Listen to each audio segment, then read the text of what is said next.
बातमीपत्राला आता सुरुवात करूया। देशाची आर्थिक राजधानी, तब्बल 74,000 कोटींचा अर्थसंकल्प आणि कोट्यवधी मुंबईकरांच्या अपेक्षा, या सर्वांची जबाबदारी आज ज्या नेतृत्वावर आहे त्या म्हणजे मुंबईच्या महापौर रितू तावडे। घाटकोपरच्या प्रभाग क्रमांक 132 मधून 2 वेळा नगरसेविका म्हणून निवडून येत सर्वसामान्यांच्या प्रश्नांवर काम करत त्यांनी आपला ठसा उमटवला।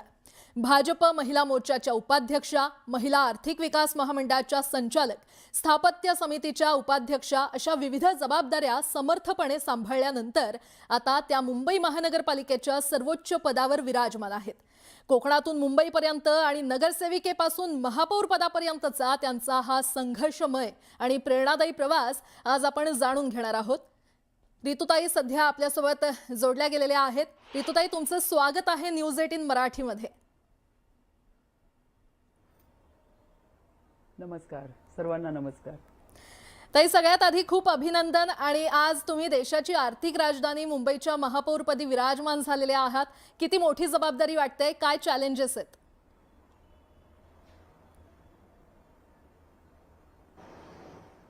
भारतीय जनता पक्षाकडून माझ्यासारख्या सर्वसाधारण कार्यकर्त्याला या ठिकाणी मुंबईचं महापौर म्हणून नामांकन करण्यात आलं आणि त्यानंतर मी 11 तारखेला पदग्रहण केलं। ही माझ्यासाठी खूप गौरवशाली अशी बाब आहे। मुंबई महानगरीचं महापौर पद हे माझ्यासाठी मोठं आहेच, पण मी मुंबईची सेवक म्हणून या ठिकाणी काम करणार आहे आणि ह्या कामाची सुरुवात मी गेल्या 2 दिवसापासून सुरू केलेली आहे। खरे रितुताई, तुम्ही म्हटलात की 2 दिवसांपासून तुम्ही कामाला सुरुवात तर केलेली आहे। आता यापुढे मुंबईकरांसाठी नेमकी काय प्रायोरिटी असेल?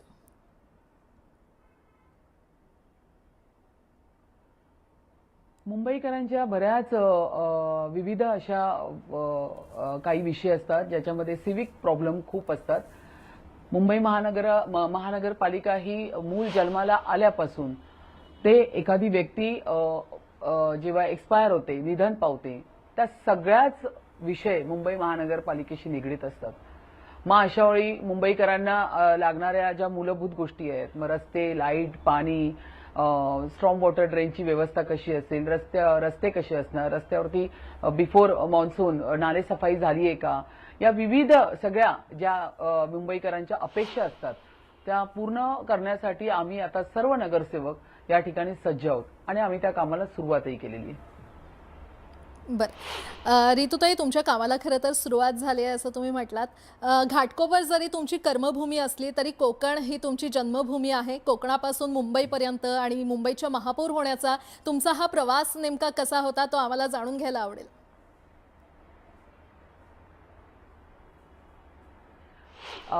माझं गाव कोकणातलं आहे।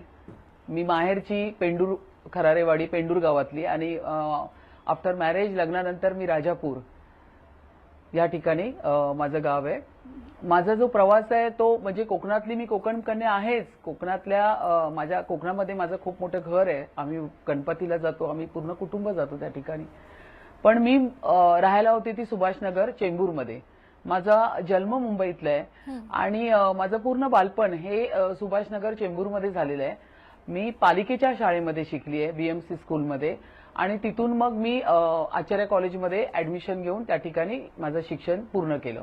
आणि ते करत असतानाच 15वीला असतानाच माझं लग्न झालं आणि मग मला मुलं झालीत। 2 मुलांनंतर काही काळ गेला, पण जिद्द ही माझ्या आईकडे असतानाच माझ्याकडे होती। सातत्याने मी काम करत राहायची। ही जी संघटन भाषा ही आफ्टर इलेक्शन किंवा पक्षामध्ये आल्यावरती मला कळली, पण ही जी पद्धत आहे ना की सगळ्या मैत्रिणींना घेऊन बसणं, सगळं हे पहिल्यापासूनच माझं होतं। कारण माझा खूप टॉकेटिव्ह स्वभाव आहे, मला बोलायला खूप आवडतं। त्यामुळे सतत मैत्रिणी, माझे कॉलेजचे सगळे मित्रपरिवार, आम्ही सतत काम करत राहायचो। सतत आम्ही एक ग्रुप करून बसायचो आणि अर्थातच त्या ग्रुपमध्ये परत माझंच सगळ्यात जास्त बोलणं असायचं की हे करायला पाहिजे, ते करायला पाहिजे। कॉलेजचे पण काही इलेक्शन्स असायचे, त्याच्यामध्ये पण फुल ना फुलाची पाकळी म्हणून मी त्या ठिकाणी सहभाग करायची। म्हणजे ही जी माझी मूळ माझ्या अंगी तो गुणच होता पहिल्यापासून। आणि मला फार या ठिकाणी आनंद वाटतो की आज माझ्या लग्नाची अॅनिव्हर्सरी पण आहे आणि माझे मिस्टर माझ्या आयुष्यात आले आणि त्यांनी मला खूप सपोर्ट दिला। येस, माझ्या मिस्टरांनी मला खूप सपोर्ट दिला. ते नेहमी माझ्या पाठीशी उभी राहिले. माझी मुलगी आणि मुलगा झाल्यानंतर एक 5-6 वर्षाचा जेव्हा कालावधी गेला, पहिलं इलेक्शन मी 2007ला लढवलं. त्यावेळी माझा मुलगा 7 वर्षाचा होता आणि त्यासाठी मी आभार मानते ती माझ्या मिस्टरांचं, माझ्या सासूबाईंचं. त्यांनी, माझ्या सासूबाई या शिक्षिका होत्या FX स्कूलमध्ये. त्या पण प्रगल्भ होत्या बुद्धीने. त्यांना असं कधीच नव्हतं की सून आली तर ती चूल मूल घेऊन घरात बसेल, अशा पद्धतीच्या माझ्या सासूबाई नव्हत्या. त्यांनी मला त्यावेळी सांगितलं की ऋतू, तुला घर सांभाळून, त्यांची उलट मला कायम शिकवण होती की पहिल्यांदा झालं की तुझं सगळं स्वयंपाकघर वगैरे आवर, मुलांचं सगळं कर आणि स्वतःसाठी वेळ काढ, स्वतः तू काहीतरी कर. हे माझ्या सासूबाईंचं कायम माझ्या पाठीशी म्हणणं असायचं. आणि माझे मिस्टर मला खूप सपोर्ट करायचे. तर त्यामुळे घरचा मला खूप आधार मिळाला या सगळ्या गोष्टी करताना. मुलांना सासूबाई सांभाळायच्या आणि त्या बोलायच्या, जा तुला. मी बचत गटापासून सुरुवात केली. मी या माझ्या माध्यमातून माझ्या महिलांना मी सांगू इच्छिते की मी माझी सुरुवात बचत गटापासून केली. 11 महिलांना किरोळ गावात मी होती राहायला. 11 महिलांना घेऊन पुन्हा त्या माझ्या घरातच बसायची मी, मीटिंग्स वगैरे करणं. तर अशी ही सामाजिक प्लॅटफॉर्मची सुरुवात झाली आणि हे करता करता मग मी राजकारणात आले. बरं, पण ताई यालाच जोडून एक प्रश्न, राजकारणात यावं हे तुमचं आधीपासून ठरलं होतं? नेमकी सुरुवात कशी होती ही?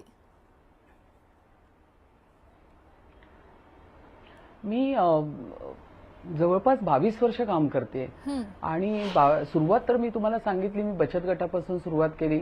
मग त्या पद्धतीने जेव्हा जिथे मी लग्नानंतर किरोळ विलेजमध्ये गेली, विद्याविहार वेस्टला, तो गावठाण एरिया आहे आणि गावठाण एरियामध्ये मग मी मुलांना माझ्या शाळेत पोचवायची. FX स्कूलमध्ये माझी 2 मुलं असताना जाता जाता सगळ्या महिला गावातल्या मला भेटायच्या की काय राजू तावडेची मिसेस तू, काय आपण करायला पाहिजे एकत्र मिळून. म्हटलं हा करूया ना आपण. असं करता करता महिलांचे विविध प्रश्न माझ्याकडे यायला लागले.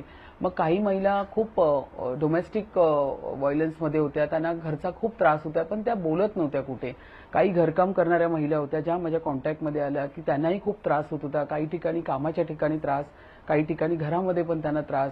अशा विविध विषय. काही जस्ट मॅरिड झालेल्या महिला होत्या, त्यांना 4 महिन्यानंतर घरातून त्यांच्या मिस्टरांकडून किंवा त्यांच्या सासू सासऱ्यांकडून त्रास. असे वेगळे वेगळे विषय माझ्याकडे यायला लागले आणि मी ते सोडवत होते त्यावेळी सामाजिक क्षेत्रात असताना. पण नंतर मला असं वाटायला लागलं की ह्या सगळ्या गोष्टी करत असताना आपल्याला एक राजकीय प्लॅटफॉर्म पण हवा आणि मग त्या अनुषंगाने मला 2007ला आणायचे.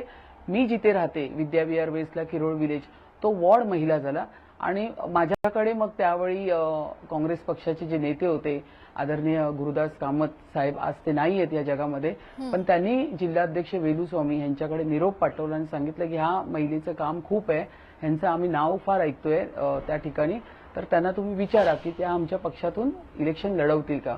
असा प्रस्ताव माझ्याकडे आला आणि मग ते पहिले इलेक्शन 2007ला मी काँग्रेसमधनं लढवलं.